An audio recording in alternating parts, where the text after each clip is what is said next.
Antônio, pode iniciar.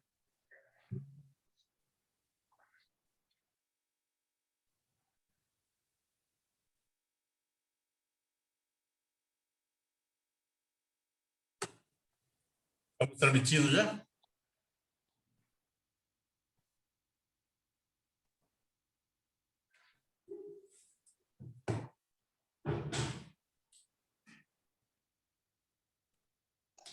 Tony. Então, vamos lá começar, então. Bom dia! Você está no Café com o Presidente. Meu nome é Antônio Melo Martins e essa é uma live da OAB Mogi Guaçu. Essa live nasceu porque toda sexta-feira nós recebíamos os advogados e populares para tomar um café e um chá na casa do advogado. Com a pandemia, nós não pudemos mais fazer isso. Então, nós começamos então, a fazer essa live e para atender, manter um contato com a população e com os advogados. Hoje, presente conosco, o vice-presidente da OAB, doutor Ricardo Toledo Santos Filho. Tudo bem, doutor Ricardo? Tudo bem. Bom dia, presidente Martini. Bom dia. Presente também conosco para ajudar a bater esse bate-papo com o doutor Ricardo, nosso conselheiro estadual por Mogi Guaçu e região, doutor Sullivan Rebouça Andrade. Tudo bem, Sullivan? Bom dia, Tony, presidente. Bom dia, Mariana. Bom dia, doutor Edson. Bom dia, nosso vice-presidente, Ricardo. Sempre uma honra tê-lo aqui em Mogi Guaçu. A doutora Mariana Bassi, secretária-geral da OAB Mogi Guaçu. Tudo bem, Mariana? Bom dia, tudo bem, Tony? Bom dia, doutor Sullivan. Bom dia, doutor Ricardo, doutor Edson. É sempre um prazer estar por aqui. Então, aí, representando a Comissão de Direito Penal da OAB Mogi Guaçu, o seu presidente, Edson Roberto Santos Filho. Tudo bem, Edson? Bom dia, Tony. Bom dia, Mariana. Bom dia, Sullivan. Bom dia, doutor Ricardo. Bom dia a todos os colegas que nos acompanham, seja pelo Zoom, seja pelo Facebook. Agradeço muito o convite por estar participando dessa live. Bem, também queria aqui dar o meu bom dia à doutora Luciane Bonelli Páscoa, nossa vice-presidente, que era para estar presente conosco aqui, mas teve um problema particular e não pôde participar. Tá? Mas muito obrigado pela lembrança e tomara que dê tudo certo lá. Bom, eu queria, então, passar para apresentar o nosso palestrante, que todo mundo conhece, é vice-presidente da OAB, mas vou passar a palavra para o Edson aí, para o Edson apresentá-lo para a gente. Vai, Edson. Primeiramente, é com muita satisfação que a nossa subseção, né, em especial a Comissão de Direito Penal da OAB, recebe o doutor Ricardo, referência não só na advocacia paulista, mas também todo no contexto nacional, na área criminal. Agradeço por ter aceitado o nosso convite aqui hoje, para estar compartilhando um pouco desse conhecimento que o doutor tem, né? Hoje estamos aqui com o nosso vice-presidente da OAB São Paulo, doutor Ricardo Toledo Santos Filho. Ele é advogado criminalista, graduado pela PUC, mestre em Direito Penal pela USP, foi tesoureiro da OAB entre os anos de 2016 e 2018, professor de processo penal, presidente da Comissão de Direitos e Prerrogativas da OAB entre os anos de 2013 e 2015, autor de diversos artigos jurídicos, membro do Movimento de Defesa da Advocacia, né, entre as gestões de 2019 e 2021, associado ao BCCRIM desde o ano de 99, e conselheiro do CIE entre a gestão 2021 e 2023. Então, com muita honra, passo a palavra ao nosso palestrante, doutor Ricardo. Obrigado. Mais uma vez, bom dia.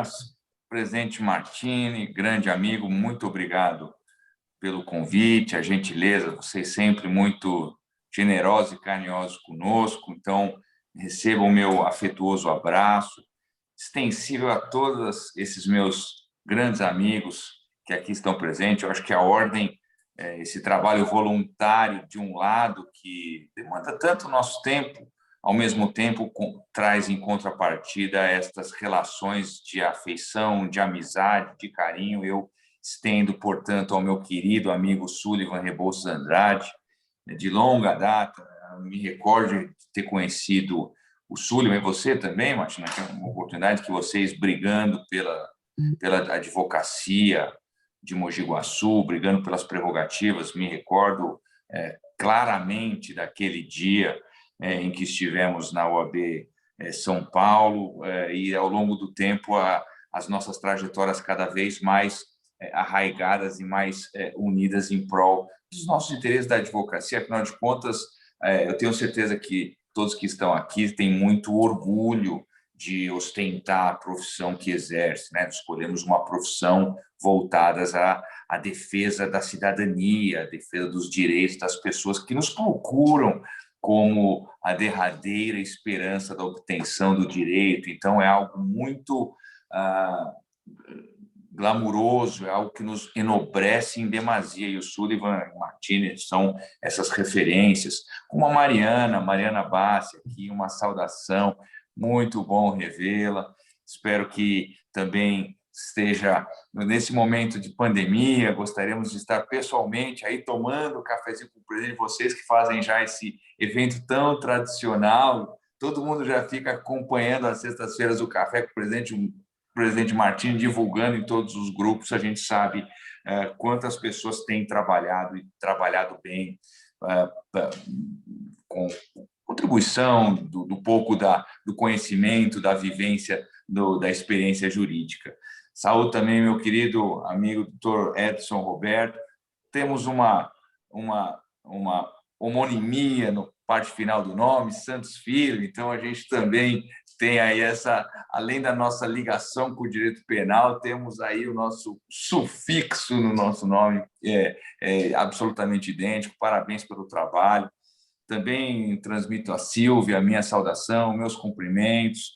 A Luciane, pena que não está conosco, mas também gostaria muito de mandar a ela um abraço fraternal e espero também revê-la em breve. Ricardo, só para interromper um pouquinho, acabou de entrar na sala o doutor David César da Silva, advogado, criminalista aqui de Mogi Guaçu também, jovem advogado, muito interessado e que atrasou um pouquinho, mas chegou.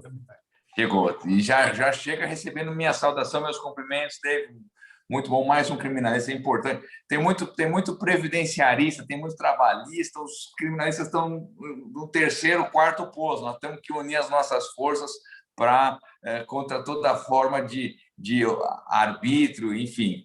E eu queria agradecer também o Paulo, do Departamento de Cultura e Eventos. Vocês fazem um trabalho fantástico aí, né? Ainda mais na pandemia. Quantos milhares de eventos vocês fazem? Eu recebo diariamente a pauta dos eventos, das comissões e das subseções. É algo que extrapola qualquer racionalidade. A gente precisaria ter uns 3 clones, aí, como o nosso presidente Caio tem uns 3 ou 4 clones, para poder atender a todos, porque realmente é uma gama muito grande. Eu parabenizo e saúdo todos que nos assistem.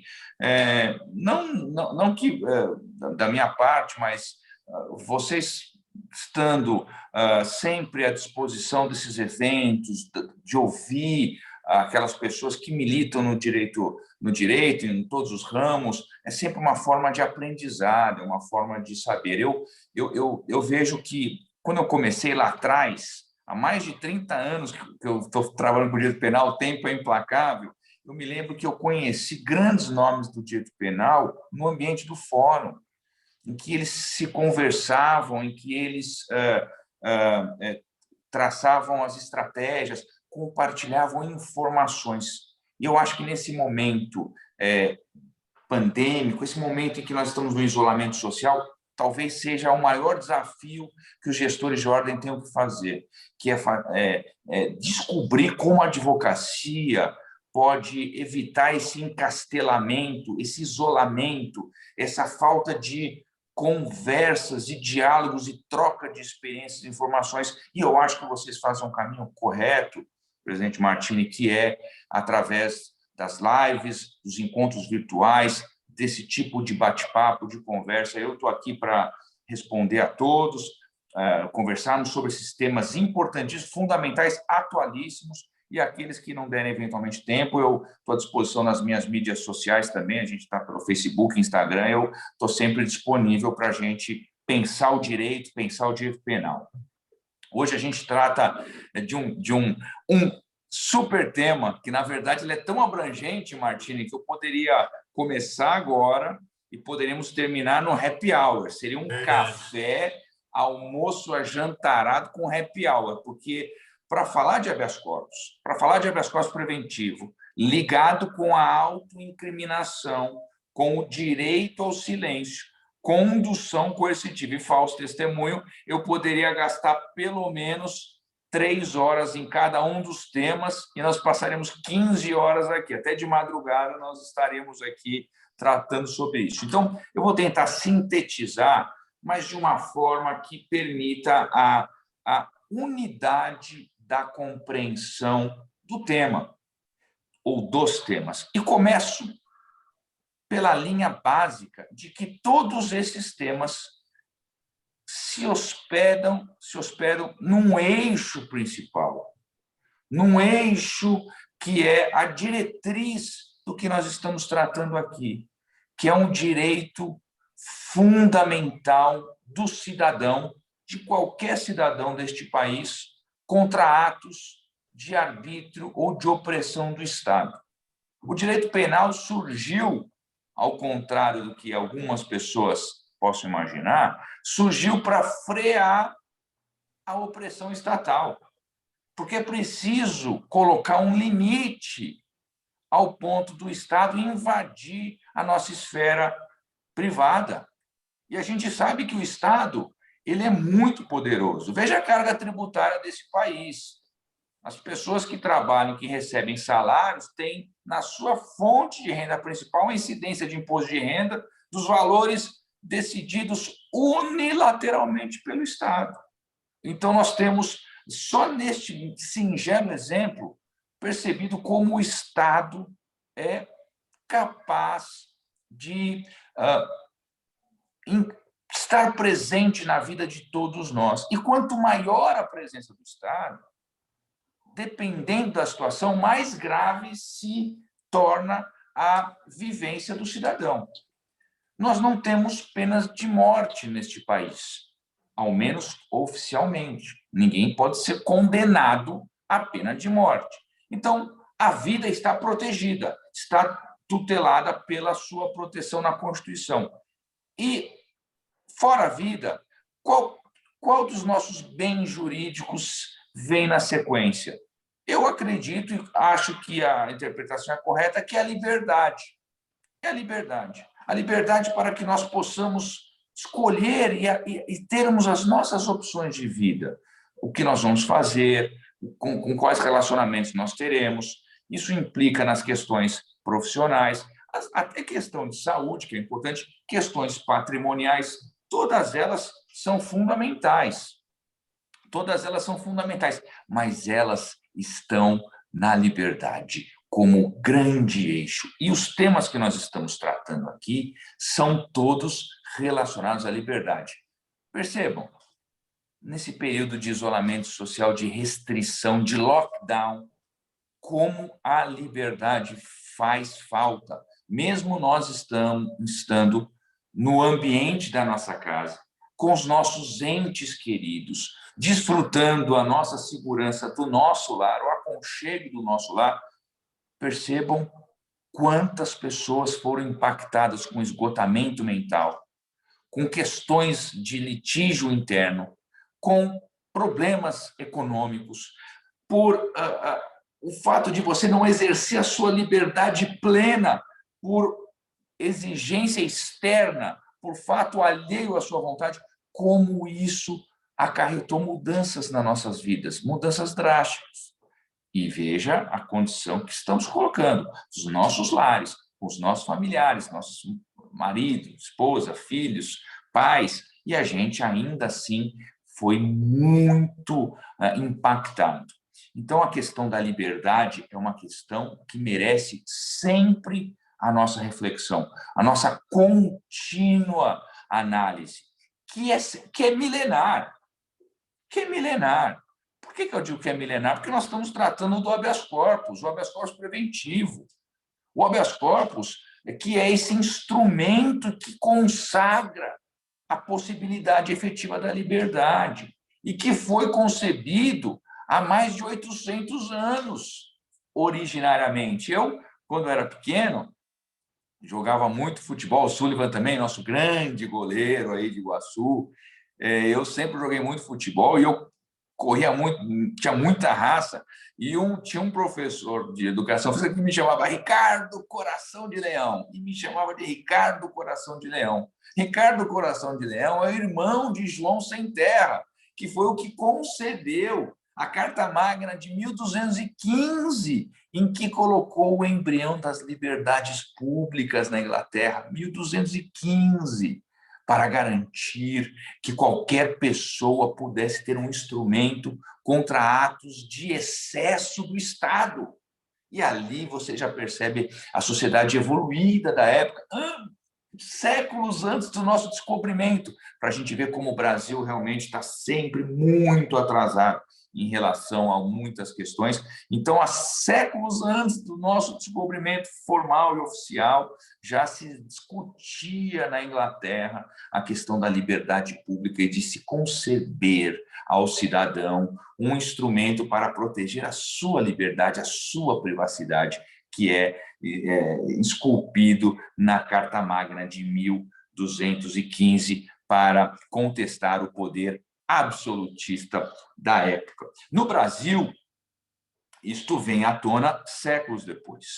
Nós tivemos a primeira pincelada em 1800, no Código Criminal de 1832, vamos completar 200 anos em que se colocou essa possibilidade do instrumento em defesa da liberdade, reforçada em 1891, com a Constituição Federal de 1891, e neste longo período a gente tem visto o habeas corpus como realmente o chamado writ, né, da liberdade, muito importante.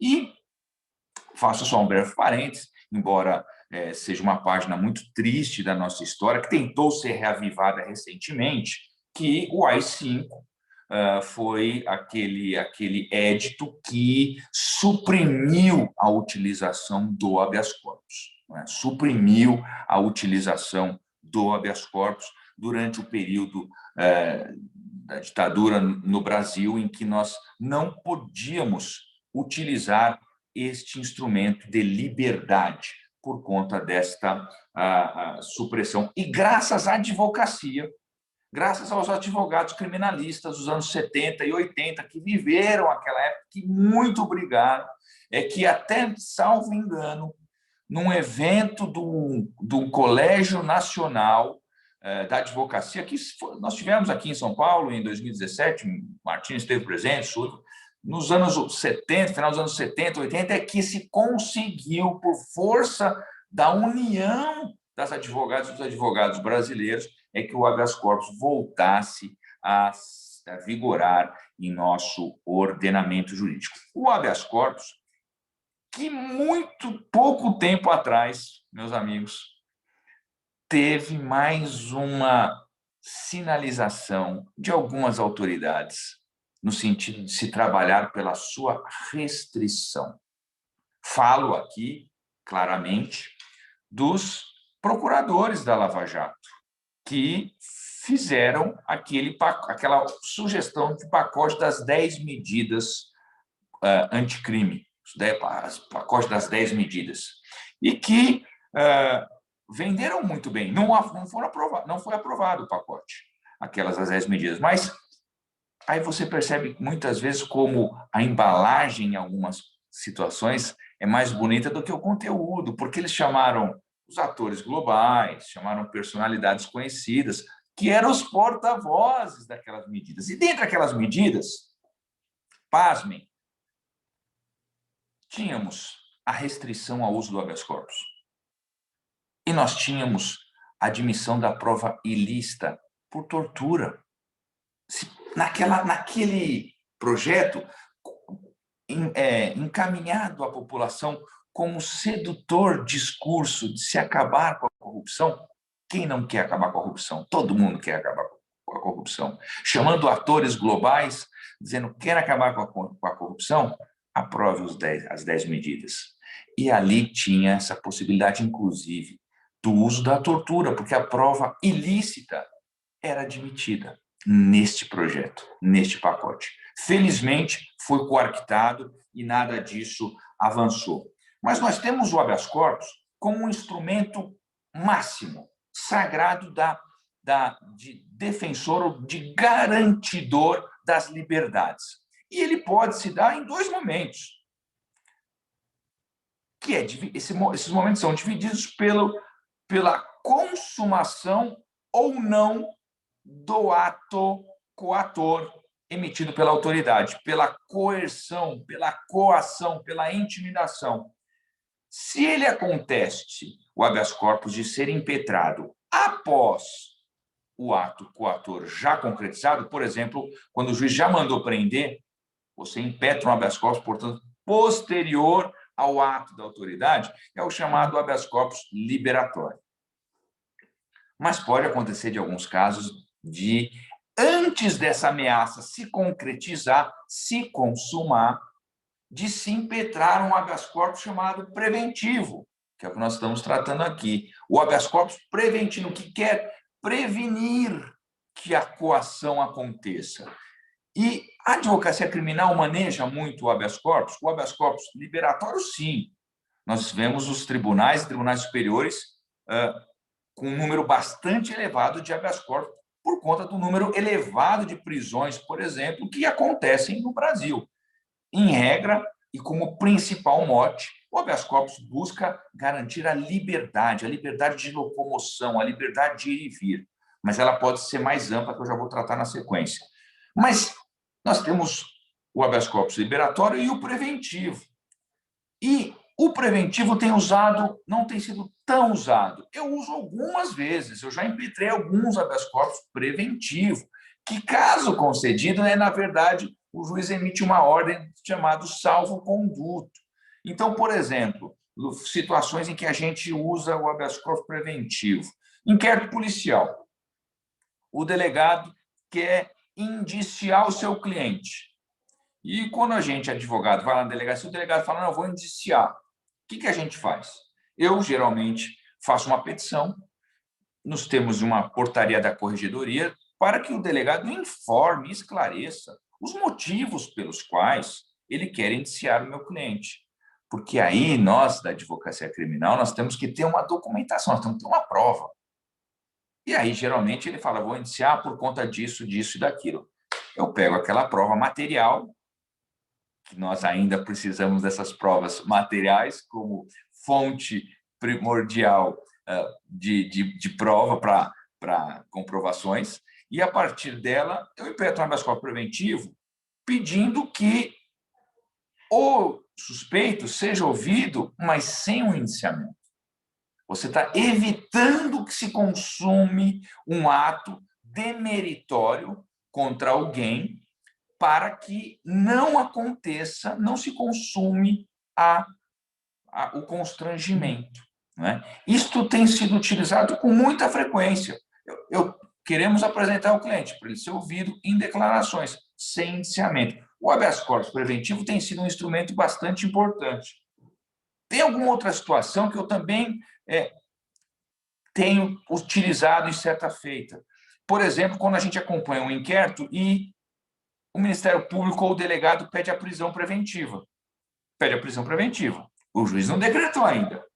Pedido da parte ou da autoridade policial é uma expectativa do direito. A consumação ou o ato arbitrário se dará com a declaração da prisão.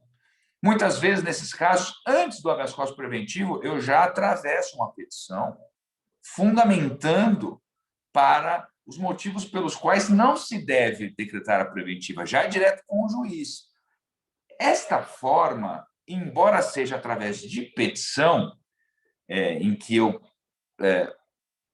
formulo argumentos técnicos e jurídicos, até para embasar o juiz, tentando uma forma de evitar a decretação, mas auxiliando o juiz para que analise esses fundamentos técnicos, é embora não seja formalmente um habeas corpus preventivo, é também uma atuação preventiva da advocacia criminal para evitar que a consumação da coerção se consuma, né? Isso a gente tem feito, os criminalistas fazem com muita frequência, e eu poderia aqui citar muitos outros exemplos para comprovar quando o habeas corpus preventivo pode ser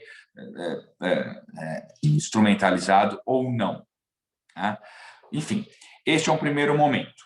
Agora, é fundamental que, para o manejo do habeas corpus preventivo, haja, de fato, um fundado receio de que a coação acontecerá.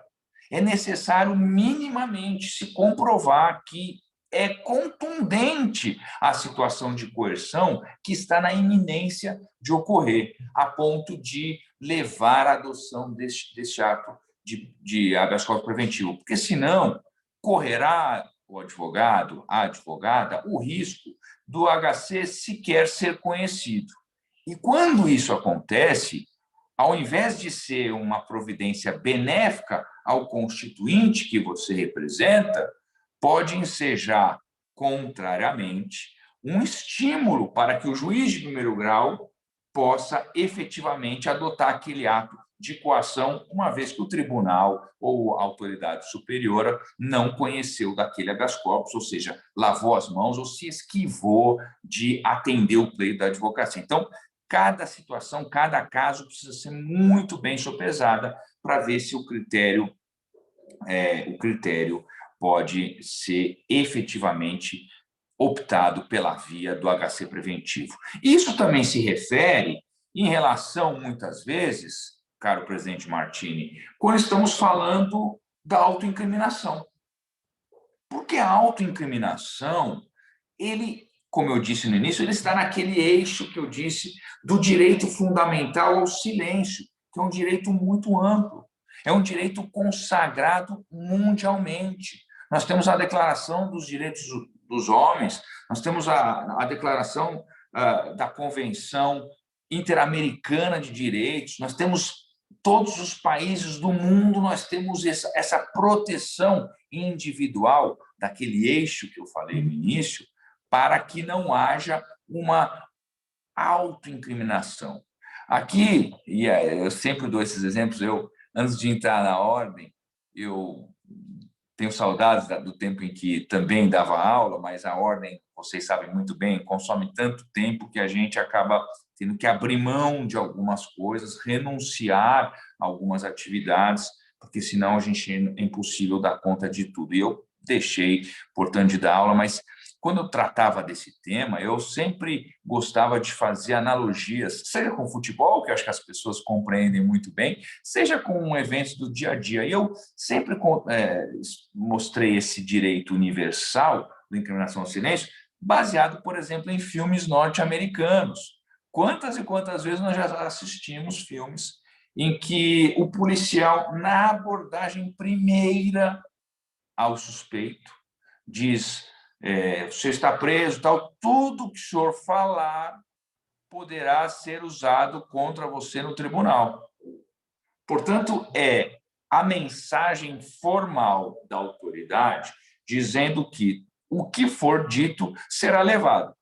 Ou seja, caso queira ficar em silêncio, pode ficar, que é um direito seu. É um direito de todo mundo.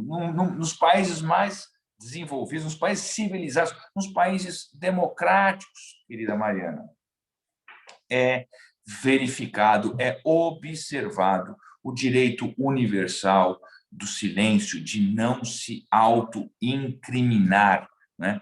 E no Brasil nós temos a Constituição Federal também, né, que consagra esse princípio em latim tão antigo, tão vetusto, e que lá chamava nemo tenetur sede pegere, quer dizer, ninguém é obrigado a se auto-incriminar.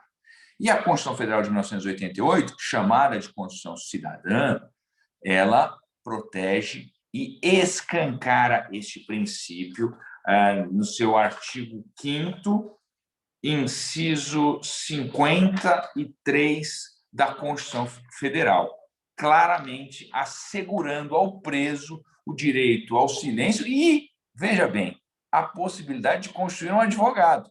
A nossa profissão é a única que está 7 vezes mencionada a palavra advogado, nenhuma outra tem no corpo da Constituição Federal. E ali é uma delas. O preso tem direito ao silêncio, tem direito à assistência familiar, avisar alguém da família que foi detido, e a assistência de um advogado, de um profissional que buscará a sua liberdade. Né? Então, nós estamos falando aqui de um direito humano, um direito individual, um direito fundamental que deve existir nos países democráticos. Mas, olha, este dispositivo está contemplado também no Código de Processo Penal, no artigo 186 do Código de Processo Penal, que diz que o silêncio do réu não será interpretado em seu desfavor. É mais uma evidência normativa de que o silêncio deve ser observado pelo suspeito e este comportamento não será traduzido em seu prejuízo. Não pode, às vezes a gente vê algumas sentenças que está errada e que muitas vezes enseja a reforma por conta, inclusive, de apelações da advocacia, quando o juiz ou a juíza fala, olha, inclusive ele ficou calado, não quis responder às perguntas, e isso acaba sendo presumido contra aquela pessoa, né? E isso gera uma situação de ilegalidade, porque tanto a Constituição Federal quanto o CPP proíbem esse prejuízo. Mas, antigamente, não era assim, não, presidente Martins. Antigamente, nós tínhamos na Constituição anterior, dizendo que, eu tenho aqui anotado, que diz que o silêncio poderia ser interpretado contra o réu. Isso era algo que se passava da premissa de que, se o verdadeiramente inocente não brada a sua inocência, é porque alguma culpa no cartório ele tem. Então, portanto, se ele não quis bradar a inocência, não quis fazer a sua defesa, é porque ele é culpado, e isso tinha impacto no passado. Ficou hoje, vamos ver, eu vou depois localizar qual é o artigo da normativa antigo e passo para todos aqui. Vamos lá, localizei aqui, é o artigo... antigamente era a redação originária do Código Penal, do Processo Penal de 1941, na época do Estado Novo ditatorial, era: antes de iniciar o interrogatório, o juiz observará ao réu que, embora não esteja obrigado a responder às perguntas que lhe forem formuladas, o seu silêncio poderá ser interpretado em prejuízo da própria defesa. Então, nós tínhamos no passado, ao contrário dessa evolução desse direito fundamental, nós tínhamos a possibilidade desse silêncio ser interpretado contra o réu. Mas veja como isso mudou ao longo do tempo. As normatizações internacionais passaram a cuidar disso em vários tratados e, portanto, a situação mudou. E olha como isso é importante, porque hoje nós estamos vendo aí algumas pessoas que, além do réu, que tem o direito ao silêncio, algumas pessoas que podem praticar um crime de falso testemunho, que também é um dos temas aqui, à medida em que é convocada a depor, sendo colocada numa saia justa. Veja, por exemplo, este caso que há 10 dias, há 12 dias, a mídia acompanha há muito tempo, que é o tal do Lázaro, que está foragido, que está na mata, que está sendo procurado, como o título do Palmeiras, né, Sullivan? Estão procurando o título do Palmeiras, Sullivan? Estão procurando por aí. Mas vamos lá. Estão procurando. Eu vi algumas entrevistas com o pai e com a mãe dessa pessoa, absolutamente constrangidos, pedindo desculpas. Eu acho até que a mídia nem deveria explorar a imagem deles. Eu acho isso muito ruim, negativo, porque você não pode responder por ato alheio, ainda que seja algum parente, no caso a mãe e o pai. Imagina se eles fossem chamados para depor num processo penal. Eles podem ficar em silêncio? A lei assegura o silêncio ao réu.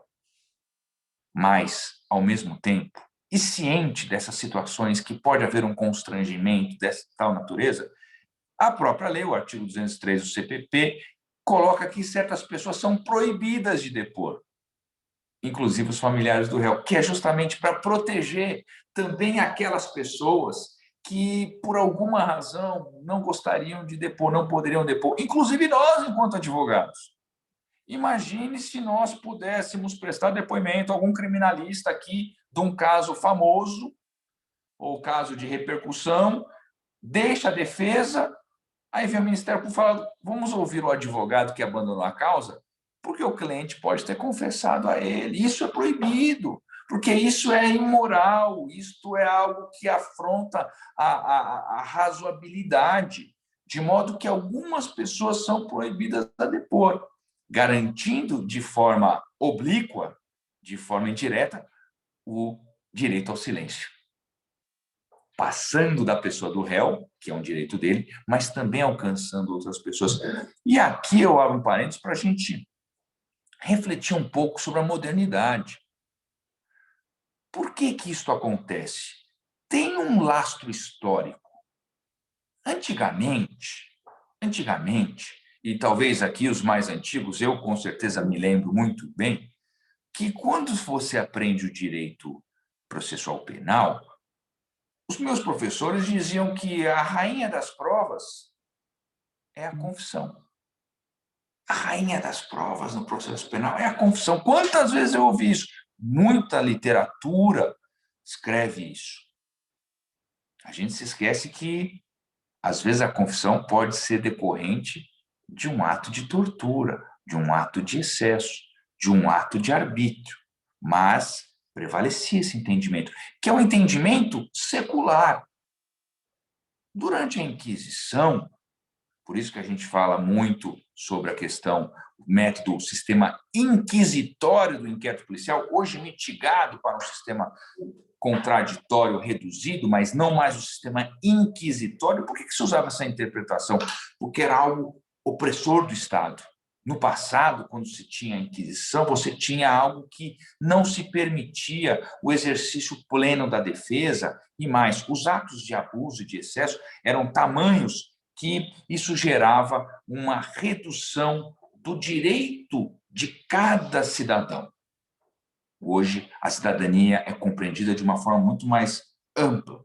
Então, naquela época, quando se obtinha a confissão, não importa por qual meio, não se discutia mais nada.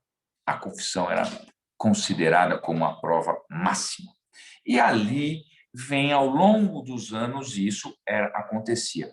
Só que eu vejo hoje, caro amigo Edson, eu vejo hoje uma transformação gritante neste meio de prova. Porque a prova oral, a prova da testemunha, ela é oscilante. Nós somos humanos. A falibilidade humana é intrínseca em cada um de nós. Nós temos condições de relembrar o que aconteceu há 3 anos, há 5 anos. Às vezes, aquele ato do roubo, do assalto, em que você tem contato visual de segundos com a pessoa que lhe subtraiu o bem.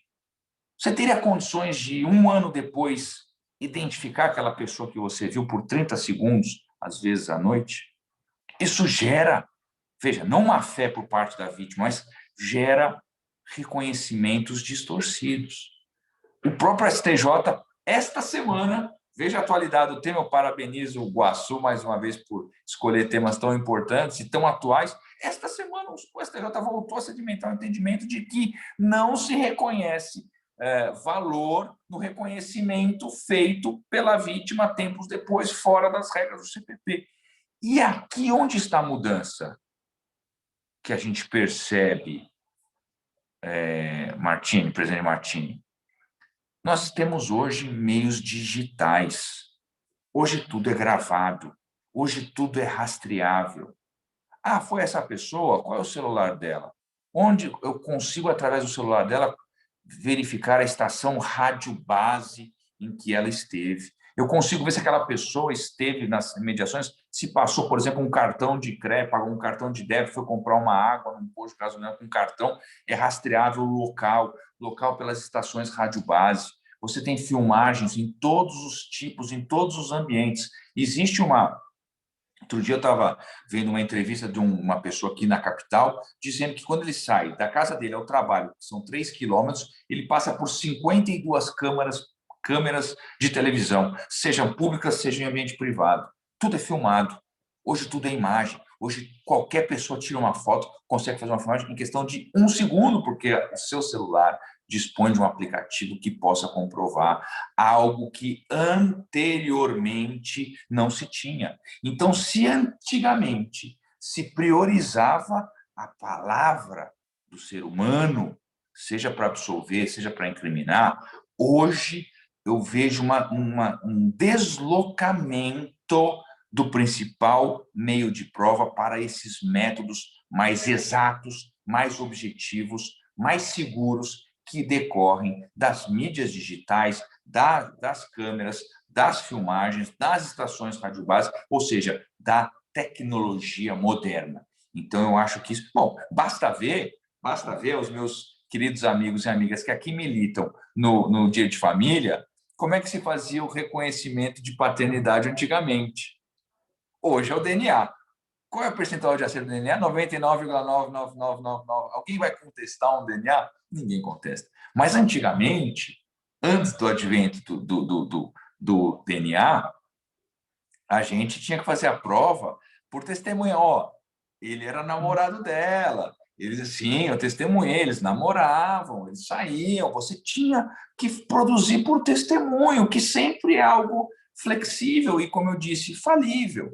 Portanto, a gente tem essas mudanças do campo de vista da produção de provas. E aí, o interrogatório passa a ser, muitas vezes, comprovado ou reforçado por provas outras que não a questão da mera palavra das testemunhas e o réu com o direito ao silêncio. É um tema bastante amplo, muito importante, e eu queria fazer uma reflexão desse direito ao silêncio com a condução coercitiva e também em decorrência do falso testemunho. Já para a gente caminhar já para o final, eu tô falando do celular aqui, presidente Martins, eu já não sei quanto tempo eu já falei, quanto tempo, não quero cansá-los, ainda poderia falar, mas eu quero, nessas linhas mestras, trazer essas reflexões, porque houve também uma mudança recente do pacote anticrime e coroada com a lei de abuso de autoridade. Com a lei de abuso de autoridade. Porque isso também implica na advocacia. Eu já dei um exemplo aqui, eu vou dar outro agora. A condução coercitiva é algo muito questionável, porque ela sedimenta o uso da força contra a cidadania. Não é? A gente tem outros instrumentos para fazer com que a pessoa vá à delegacia, inclusive multa, mas evidentemente que na recalcitrância dessa pessoa e, portanto, excepcionalissimamente, é que a condução coercitiva tem que ser adotada. E por que eu falo isso? Porque nesses tempos lavajatistas, que fizeram modificações no ordenamento processual penal, é quase que tínhamos ali um código de processo penal de Curitiba, não havia mais as intimações, Carlos Sullivan, às pessoas depois. Imagina você, seu cliente recebe naturalmente uma intimação da justiça, ou da polícia, ou do ambiente administrativo para fazer o depoimento. Imagina os procedimentos internos da OAB, dos TEDs, a gente faz uma intimação para as pessoas. Esse é o primeiro caminho, é essa forma. Ali se alterou a regra processual deste país para colocar, muitas vezes, para muitas pessoas, conhecidas ou não, o primeiro ato de intimação, a condição coercitiva. A pessoa nem sabia que era testemunha ou que era investigado e já recebia, ao alvorecer do dia, na sua residência, Polícia Federal te conduzindo para a delegacia de Polícia Federal. Isso espraiou, porque eu atuo num caso em Recife, que a pessoa na casa dela, com a família dela, foi chamada sobre declarações, como testemunha, e ela chegou com a Polícia Federal na porta. Você está sendo conduzida agora para a Polícia Federal para prestar depoimento. Isto é algo muito inaceitável do ponto de vista moral, mas também do ponto de vista jurídico. Porque como se pode fazer isso? Tinha um pretexto, segundo me disse na época a delegada. Era para que essa testemunha não falasse com ninguém e espontaneamente prestasse seu depoimento. Veja, você levar força uma testemunha para um ambiente público, para um órgão de Estado, sem que jamais tenha sido intimada previamente antes, ou seja, não houve recusa, não houve rejeição, é algo que me parece que foge à razoabilidade da civilidade de um país que a gente pretende evoluir. Mas, até porque, como eu disse, hoje em dia as provas estão mudando. A palavra nem sempre mais tem aquele valor como outras provas. Veja, por exemplo, hoje, desvio de dinheiro. Hoje tudo é rastreável. Você não consegue ir a um banco fazer um saque de um valor razoável sem que o banco lhe tome providência, sem que você peça antecipadamente, sem que você faça algumas comunicações. Tem banco que faz pergunta: o que o senhor vai fazer com esse dinheiro? Por conta das regras do COAF. E depois, as transferências hoje, todas rastreáveis, todas passíveis de registro. Hoje você tem o Bacenjude, você tem o CNJ, você percebe a movimentação patrimonial da pessoa no ato. Online, os auditores fiscais online têm a movimentação de cada pessoa jurídica ou física. Imediatamente isso é passível de análise, isso é claro. Mas a gente teve, num período aí, até antes do advento da lei dos crimes de abuso de autoridade, essa nova forma de intimação, constrangendo testemunhas e constrangendo, eventualmente, réus ou suspeitos. Na verdade, nem réus, porque eles ainda não são formalmente denunciados, mas suspeitos. E por que isso se fazia, querido Edson? Era o show. O direito penal, muitas vezes, é um show. E a gente vê os órgãos de imprensa veiculando. Eu aqui abro um parênteses, no seu tempo, o presidente Martins, estamos tomando um café, mas, por favor, me interrompe e me diga o seu caminho para o fim. Eu vi uma entrevista no Roda Viva do ministro Marco Aurélio, esta semana, em que ele está na iminência de se aposentar, dizendo que o grande legado dele foi a TV Justiça. Eu tenho uma preocupação em relação a isso. É louvável a transparência, é louvável, sem dúvida, mas alguns julgamentos do Supremo se tornaram eventos televisivos, viraram aços de televisão. A minha mãe, que não tem curso jurídico, chegando aos seus 80 anos, ela conhece todos os ministros do Supremo, ela sabe o nome de todos, eles viraram estrelas. Antigamente, o juiz era discreto, o juiz não dava entrevista. O bom juiz é igual o árbitro de futebol, né, Sullivan? O bom árbitro de futebol é aquele que acaba o jogo, a gente nem sabe quem foi. As estrelas são os outros, as estrelas são os jogadores. No campo do direito, a estrela não pode ser o juiz. A estrela não pode ser um ministro. Eles estão ali para decidir o que a lei manda, muitas vezes contra o interesse da maioria. Porque, meus amigos, se a gente colocar em votação pública pena de morte, talvez nesse país a maioria possa querer pena de morte. E nós sabemos qual será o público-alvo da pena de morte que será objeto dessa destinação. Então, muitas vezes, aquilo que a maioria das pessoas deseja não necessariamente encontra abrigo na Constituição ou amparo nas leis. E é por isso que o juiz tem que ser sereno, equidistante, discreto. E ali a gente tem essa reflexão que a gente tem que fazer. E por que eu falo isso? Porque na condução coercitiva, a gente teve diversos episódios de pessoas que nunca tinham sido intimadas antes, nunca se recusaram a colaborar com as autoridades e que foram constrangidas com atos de força, com a presença da Polícia Federal na sua porta. Vocês já imaginaram uma testemunha para explicar para os vizinhos, testemunha, não é nem réu, testemunha, para explicar para os vizinhos por que 3 viaturas estavam na sua residência às 6 horas da manhã? Ele não consegue explicar, porque vai todo mundo falar, tem coisa estranha.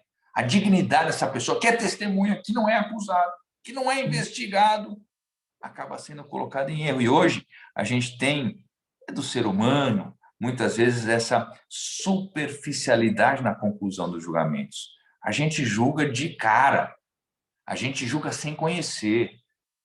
A gente que é estudante de direito, a gente que frequentou faculdades, frequentamos cursos de mestrado, doutorado, estudamos quando vamos estudar, ainda hoje nós divergimos e pensamos sobre a prisão em segunda instância, tem divergente em todo lugar, mas muitas vezes pessoas que nunca pisaram numa faculdade se arvoram na autonomenclatura de autojuristas para dizer eu sou a favor da prisão, tal, por conta disso, disso. Veja a cloroquina. Até agora, até começo do ano passado, muitos sequer tinha ouvido falar a palavra cloroquina. E quantas pessoas viraram especialistas em cloroquina, sem falar, sem ouvir os médicos? Quem tem que falar são os médicos. Eu estou habilitado a falar sobre cloroquina? É óbvio que não. Eu nunca estudei a cloroquina. Eu estudo outros pontos, eu estudo direito. Então, a gente vê uma sociedade que a mídia social permite que pessoas que não são do ramo se julguem, se auto-julguem como grandes especialistas, porque fez uma pesquisa no Google, como se o Google fosse o maior parâmetro de conhecimento que a gente possa ter. Essas reflexões são importantes.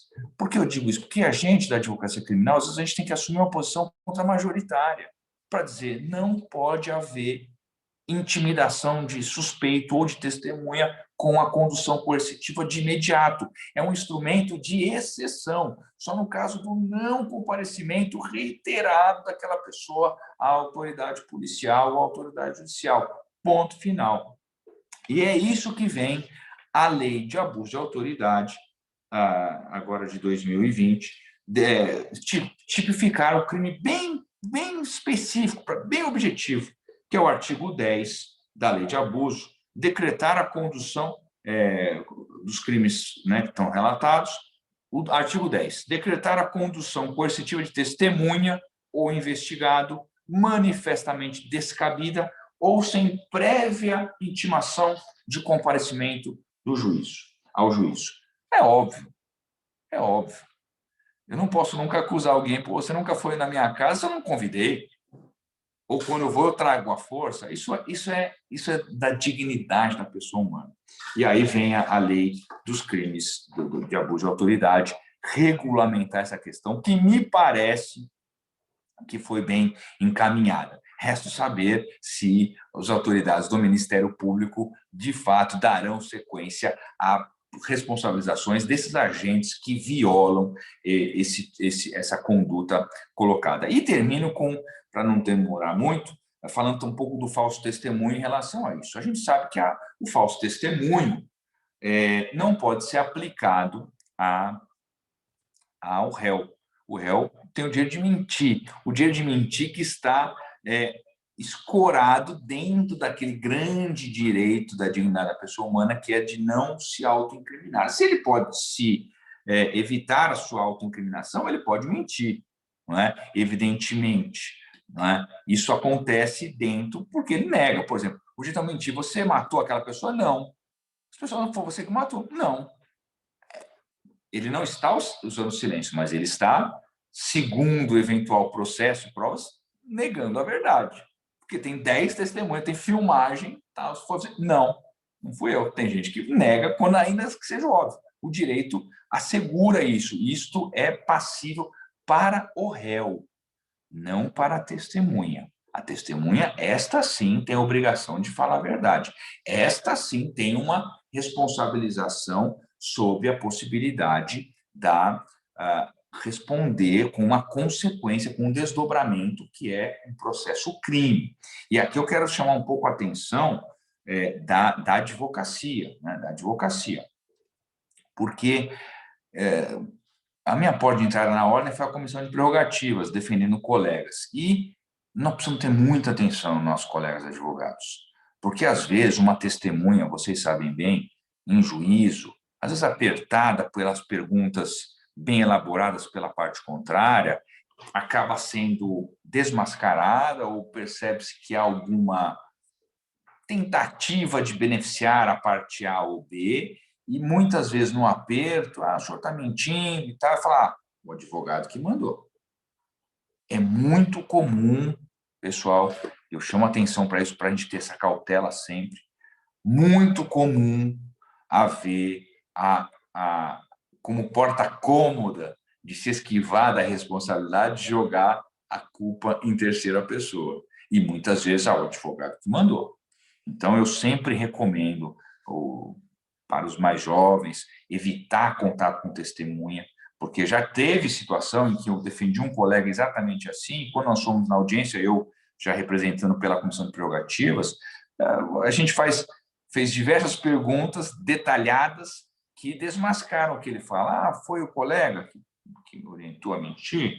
Aonde foi? No escritório dele. No escritório dele. O escritório dele é uma casa ou é um prédio? É um prédio. A porta de entrada é de vidro ou de madeira? Não sei. Tem a sala, tem recepcionista, tem não sei o quê. Aí voltou atrás. Realmente não foi ele que me pediu para eu mentir, eu que fiz assim. Quer dizer, mas veja, até se chegar a isso, se passou um tempo e um colega foi injustamente acusado. Tem outros casos na comissão de prerrogativas dessa natureza também, mas é importante a gente ver que, na hora do aperto, da não incriminação, muitas vezes, como válvula de escape, acaba se direcionando ao advogado, à advogada que faz a representação. Eu quero finalizar, portanto, com essas ponderações e chamando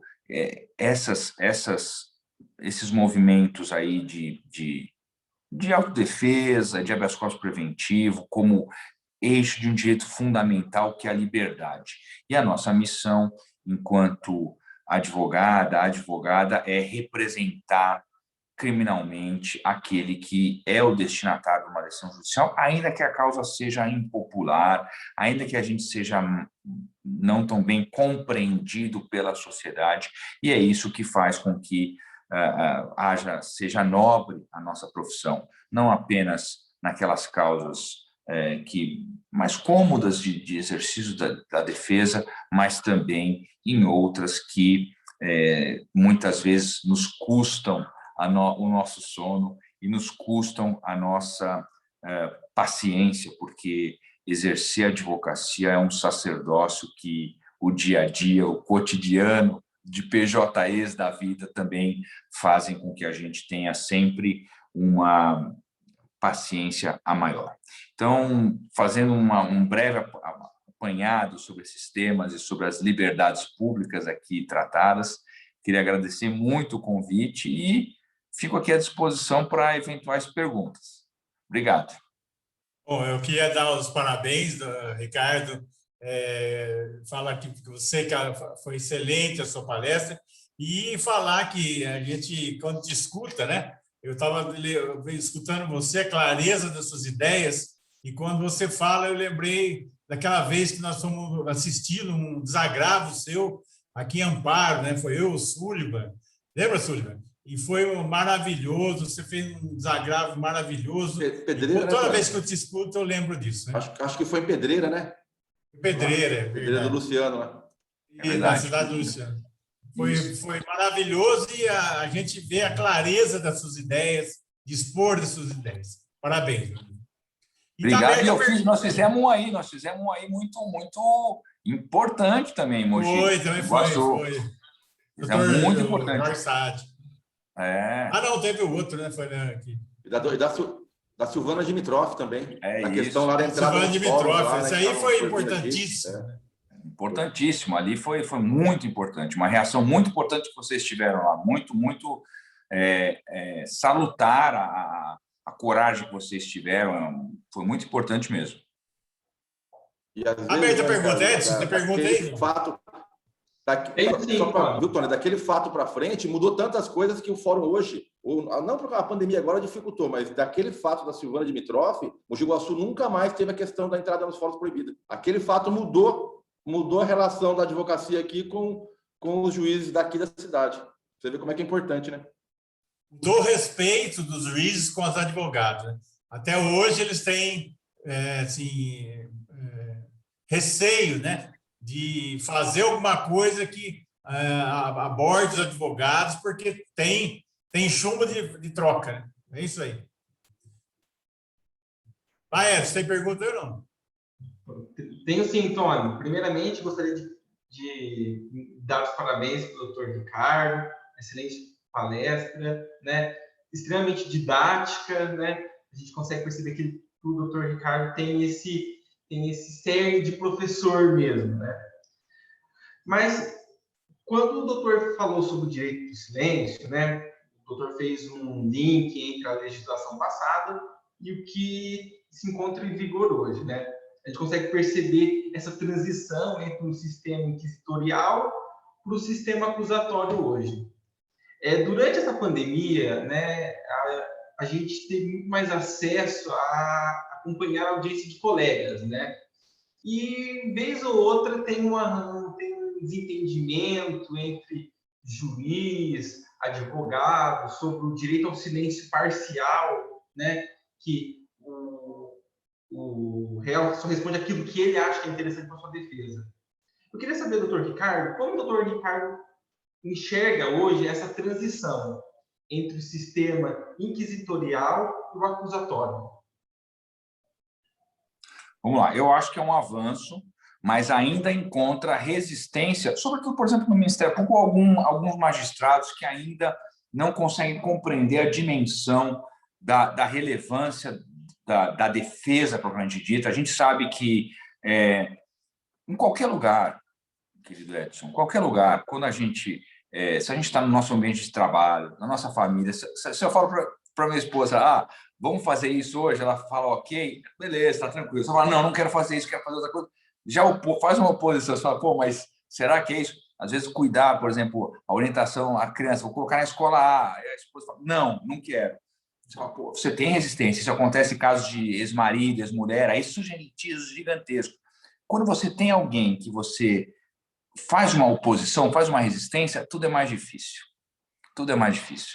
Você chega, antigamente, eu testemunhei isso, você vai ao balcão do fórum, o advogado, o estagiário pede para ver um processo, o funcionário fala, não localizei, doutor, pode voltar amanhã? Aqueles que falam, posso, está resolvido. Aquele que fala, não, eu preciso ver agora, você vai achar. Gera um problema. O advogado é chato, viu? Cara, a pessoa não sabe a importância do que é. Às vezes, a pessoa... Quantas vezes eu estagiário nos anos 90, tinha que sair, pegar o carro, ia para longe, às vezes pegava estrada para ver o processo. Não localizei. Pode voltar depois? Não posso. Eu andei 200 quilômetros para ver esse processo. Eu vou ver hoje, não tem saída. Não. É o advogado chato, que é aquela resistência que eles colocam. Eles não compreendem que nós estamos ali não para benefício pessoal, mas porque tem uma pessoa que está esperando aquela situação. Isso vai ter sempre. Faz parte da dialética. Então, quando você, numa audiência, o juiz ou o promotor fala alguma coisa e o advogado aquece, o advogado concordou, a audiência transcorreu muito tranquilamente. Agora, quando a gente faz uma oposição, e eu sempre digo, a gente pode ser muito firme, muito duro, e respeitoso. Eu quantas vezes disse para o promotor assim, minha cliente não vai responder, meu cliente não vai responder suas perguntas, doutor. Fica à vontade, de jeito dela, com um sorriso no rosto, sem agressividade. Não vai, aí subiu um pouco o tom, a gente sobe também. Não vai responder, doutor, é direito dela, ponto final. Mas aí você não precisa ser ofensivo. Isto é algo que a advocacia precisa compreender, sobretudo os mais jovens, e precisa vivenciar e enfrentar, porque se a gente se intimida, às vezes, num ato de um juiz ou promotor comum que faz algo desse tipo, eles vão se sentindo mais audaciosos e mais corajosos para ir avançando cada vez mais. Quando eles encontram uma barreira e falam, aqui não, isto é ilegal, a gente vai fazendo com que nós mesmos tenhamos essa força de resistência. O Sullivan acabou de dar um exemplo importante, que havia no fórum, por exemplo, uma situação de que, a partir de agora, revistem toda a advocacia.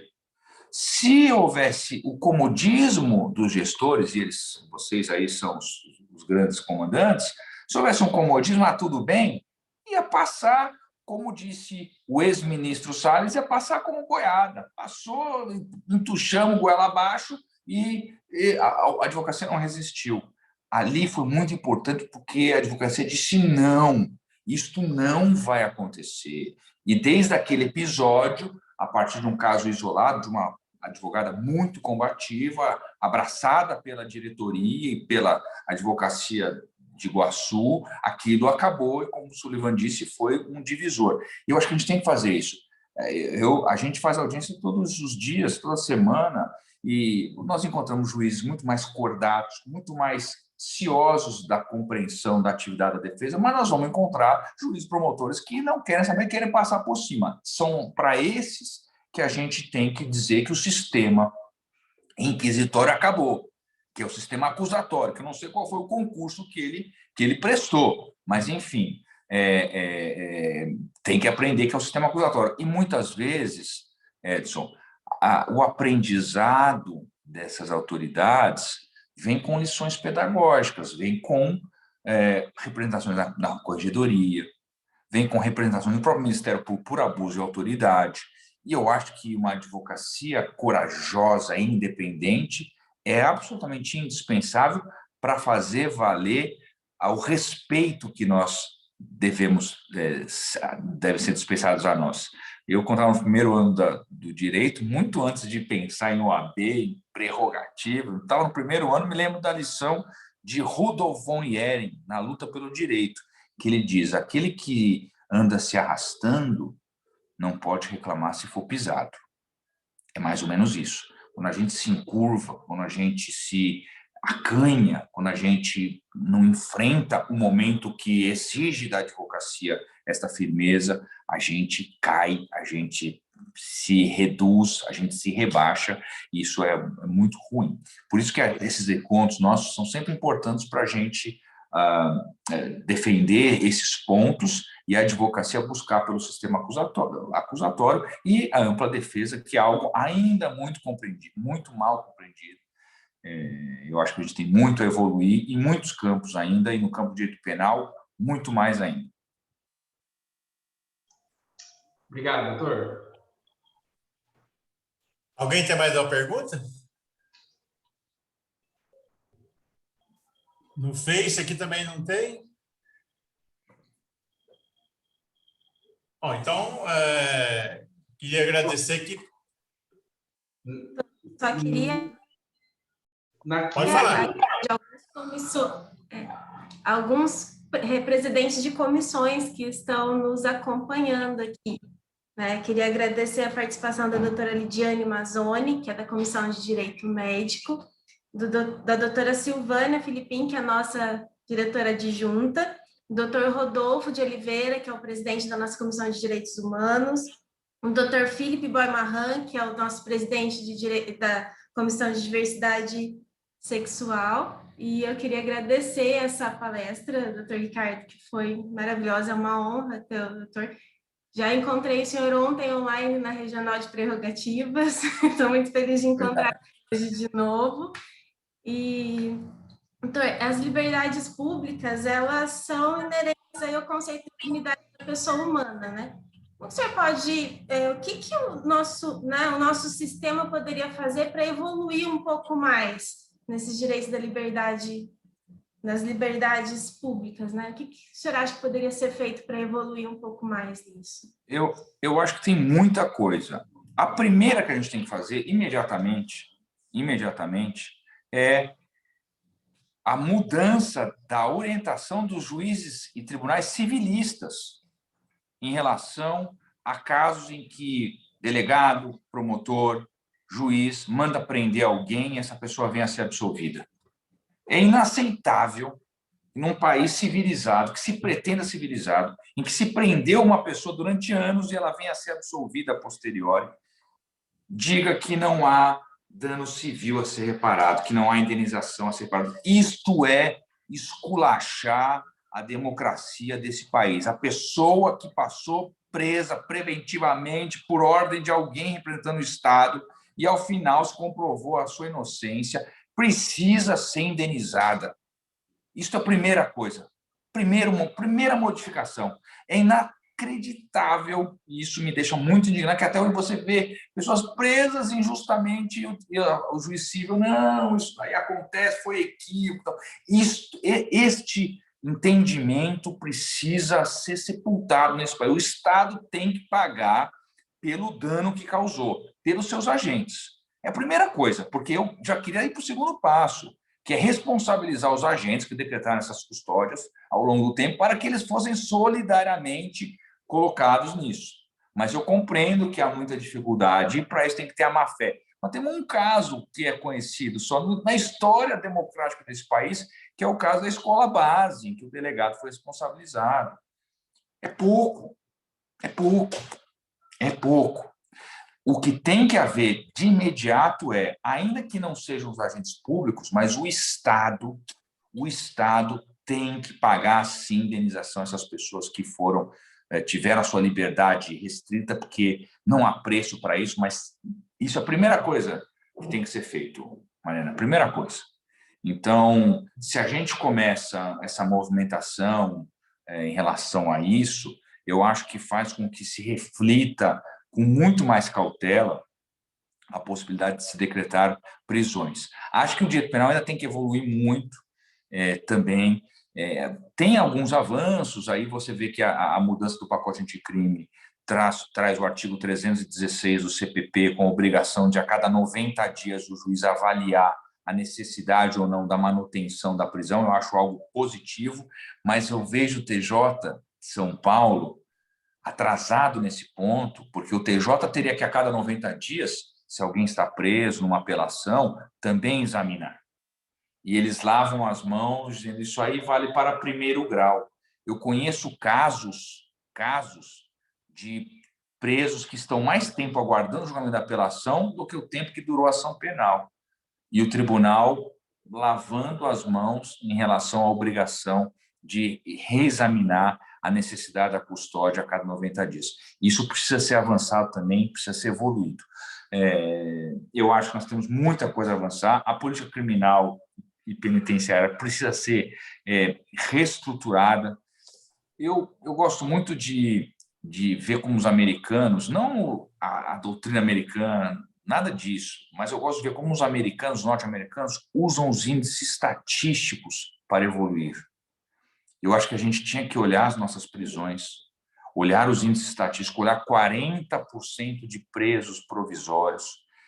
Ali é uma escola do crime. Se você ler alguns livros que falam sobre a origem do PCC, do grupo de facção criminosa, você perceberá que eles foram concebidos internamente dentro de estabelecimentos prisionais, dada a ausência total do Estado, né? A ausência total do Estado. E você percebe que ainda hoje é algo de política pública. Nenhum governante quer manter estabelecimentos prisionais em condições mais dignas. Porque fala, não, vai o preso lá, a população vai dizer que ele está sendo bem tratado, com água quente, com cama, com não sei o quê. Quer dizer, como nós não temos prisão perpétua, uma hora aquela pessoa vai ter que sair. E a forma como o Estado o trata durante esse período gera o que a gente sabe. Por isso que eu falei dos índices estatísticos. A reincidência gigantesca. Eu conheci uma vez, nos anos 90, eu tive um cliente que foi preso em Blumenau.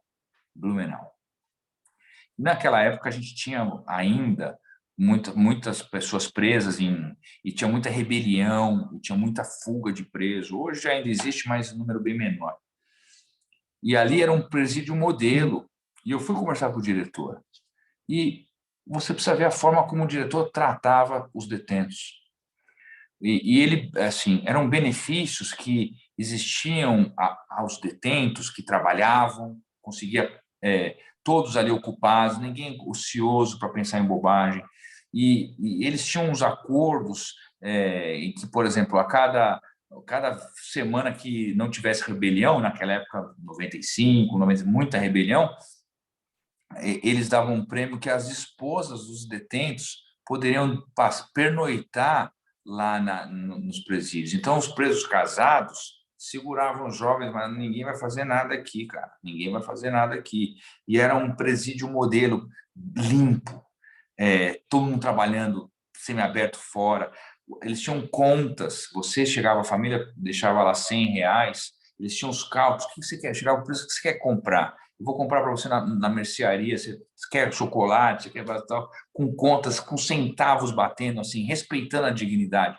Era algo que a gente não vê hoje em dia. Hoje em dia a gente vê um descaso com os presos. Quando a gente fala em preso, todo mundo até arrepiar. Os próprios governantes não querem trabalhar para melhorar o sistema carcerário. Então, nós temos muito a evoluir em vários aspectos da estabelecimento criminal, de processo penal, direito civil, muita coisa para evoluir. Ainda eu gastaria muito mais tempo aqui para falar, mas eu acho que eu sou um otimista, o criminalista é otimista, né? A gente impetra habeas corpus, caso dificílimo, com a esperança de conseguir uma liminar. Eu sou otimista, acho que a gente vai caminhar para melhorar, graças, em grande parte, à advocacia, que é muito defensora desses direitos básicos da dignidade da pessoa humana.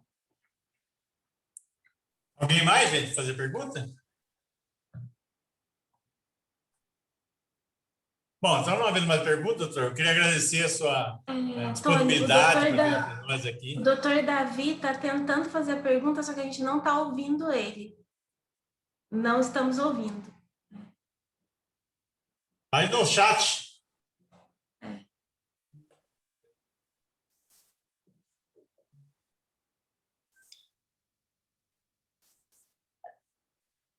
Doutor, o seu microfone está desativado. Ativa ele. É o seu microfone que está silenciado.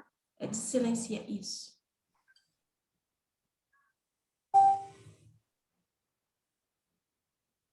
Não.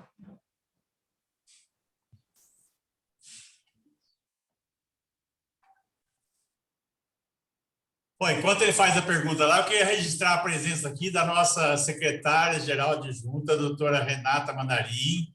Pedir desculpa para ela que eu deixei ela esperando um pouquinho na coisa que eu não a vi. Tá certo, Renata? Muito obrigado pela presença também. Viu?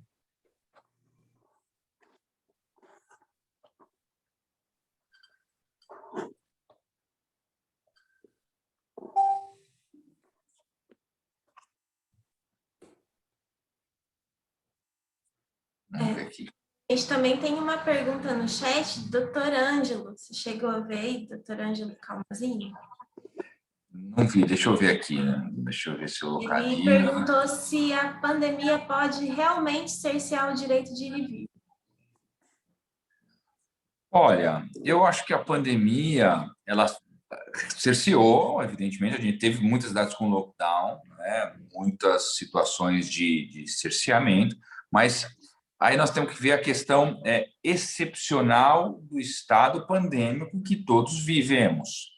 É diferente se fosse, por exemplo, um toque de recolher por uso da força, porque um governo A, B, C ou D decidiu. Então, acho que é uma diferença, né? Então, a gente tem que deixar bem diferenciado esse aspecto. Evidentemente, a gente está vendo o número de pessoas infectadas, pessoas que morreram, quantas pessoas contaminadas, o grau de gravidade que para algumas pessoas isso gera, e todo mundo está se protegendo da melhor forma e dentro do que é possível cada um fazer, né? Compreendendo a realidade de cada pessoa, de cada localidade. Então, eu acho que do ponto de vista, a sua pergunta é mais do ponto de vista constitucional, a Comissão de Direito Constitucional da Ordem se debruçou bastante sobre isso, conversou com a Comissão de Direito Sanitário, são temas que saem um pouco aqui do direito penal. Então, em relação ao aspecto penal, eu vejo que houve uma resolução do CNJ, a resolução 62, para soltar algumas pessoas com comorbidades, mas o TJ de São Paulo foi muito reticente em relação a isso, não seguiu. E é interessante, né? É interessante porque o Tribunal de Justiça de São Paulo, ele só adota os entendimentos superiores do STJ, do STF e do CNJ quando lhe convém. quando não convém, eles não adotam. Quando é cômodo para eles, não é? Quando é cômodo para eles, eles falam orientação da STJ, súmula, tal. Quando é, ao contrário, o senso, eles fazem de tudo para menosprezar. Então, é outro ponto que, voltando à pergunta anterior. Mas, no aspecto dito penal, eu acho que, eu tenho visto até que há um índice o número de prisões teve uma queda. Eu acho que as pessoas ficaram...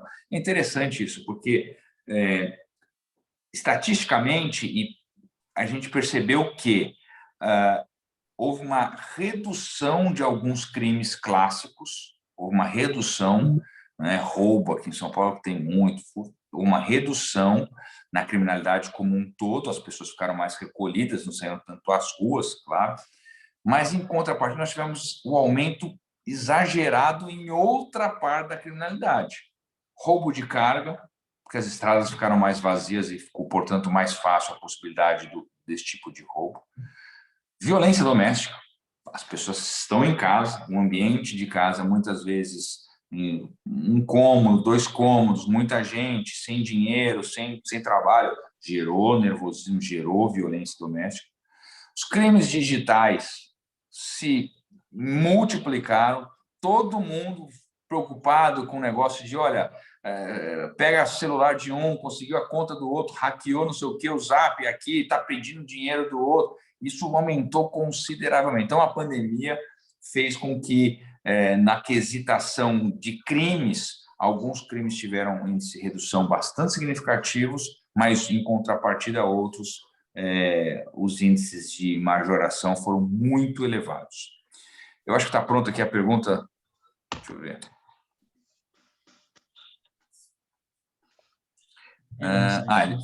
Como eu vejo o papel da mídia em relação ao sistema inquisitivo que deveria ser extirpado do nosso sistema jurídico, ressalvando-se que o ex-juiz Sérgio Moro é da corrente restritiva doutrinária das garantias individuais, em especial a autoincriminação.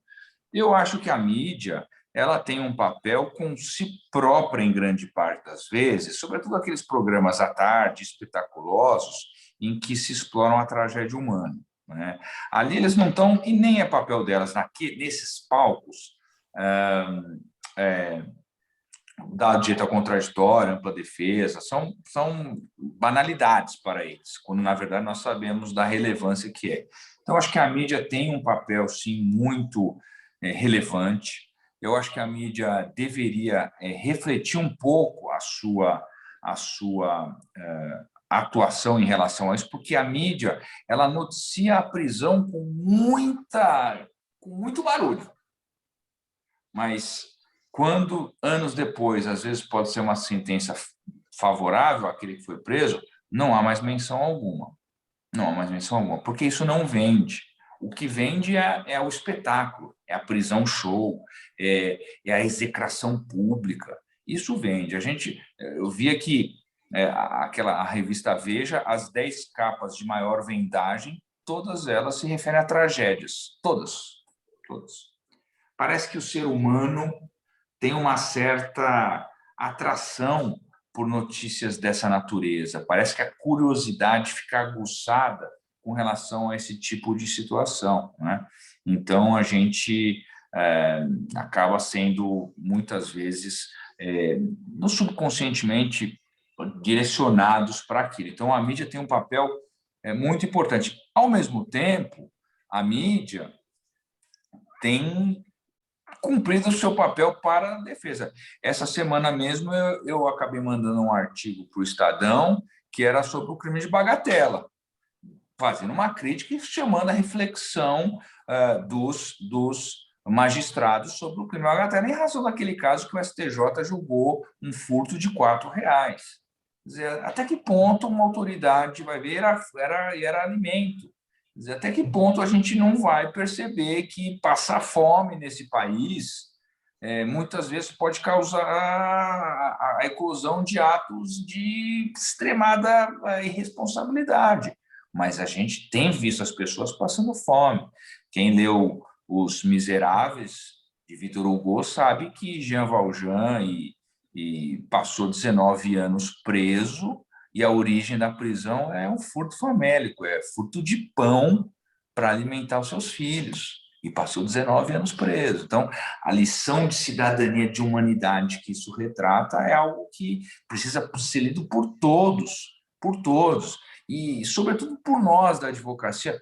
Nós fazemos a nossa atividade humanística, a gente defende as pessoas, no trabalhista, no previdenciário. Quem mexe com o previdenciário, quando vem um idoso pedir uma revisão na aposentadoria, é um ato humano nosso.